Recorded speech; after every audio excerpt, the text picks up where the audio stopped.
নমস্কাৰ বন্ধু বান্ধৱীসকল আহক আজি আমি দালাল ষ্ট্ৰীট বা ইণ্ডিয়ান ষ্টক মাৰ্কেটৰ এজন প্ৰখ্যাত ইনভেষ্টৰ ৰাকেশ ঝুনঝুনৱালাৰ বিষয়ে ইয়াত আমি আজি আলোচনা কৰিম।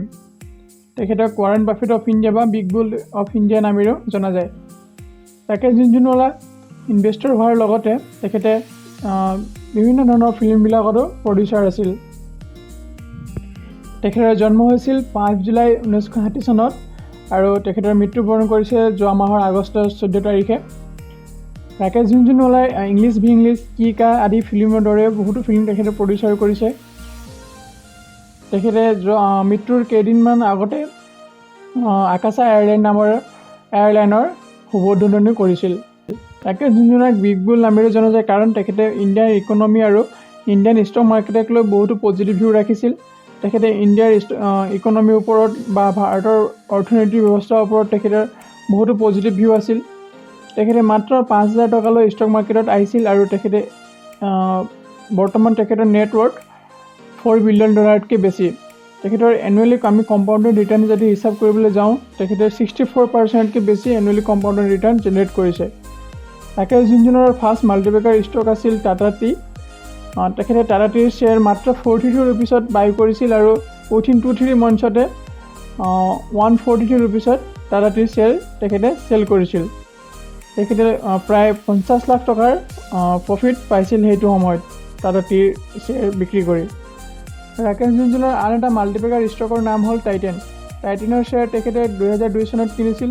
তেতিয়া ষ্টকটোৰ প্ৰাইচ প্ৰায় 2-3 টকাহে আছিল আৰু সেই ষ্টকটোৰ প্ৰাইচ 200-500তকৈ বেছি বৰ্তমান। তেখেতে কোম্পানীটোৰ টোটেল 5% ষ্টেক এতিয়া হোল্ড কৰি আছে। ৰাকেশ ঝুনঝুনৱালাৰ বহুতো মাল্টিপেকাৰ ষ্টক আছিল। তাৰে ভিতৰত হ'ল আইচাৰ মটৰ, লুপিন, এস্কৰ্টছ, ক্ৰিচেল, ষ্টাৰ হেল্থ ইঞ্চুৰেঞ্চ ইত্যাদি। ৰাকেশ ঝুনঝুনৱালাক আমি স্কাম 1992 চিৰিজতো দেখা পাওঁ। তেতিয়া তেওঁ কৈছিল मार्केट अगले 20-25 सालों में 35-40 हज़ार तक जाएगा। 3,000 से जीरो नहीं होने वाला है।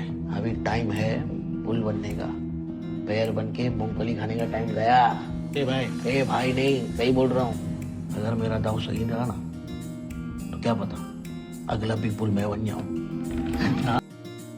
আমি ৰাকেশ ঝুনঝুনৱালাৰ পৰা থুলমূলকৈ ক'বলৈ গ'লে এইখিনি কথা শিকিবলৈ পাৰোঁ।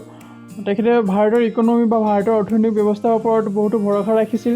তেওঁ ভাৰতৰ অৰ্থনৈতিক ব্যৱস্থাৰ ওপৰত লৈ বহুতো পজিটিভ ভিউ ৰাখিছিল আৰু তেখেতে ইণ্ডিয়ান ষ্টক মাৰ্কেটক লৈ বহুতো পজিটিভ ভিউ ৰাখিছিল আৰু তেখেতে অলৱেজ সদায় ভাৰতবৰ্ষৰ অৰ্থনৈতিক ব্যৱস্থা ষ্টক মাৰ্কেটক লৈ সদায় তেওঁ বুলিছ আছিল।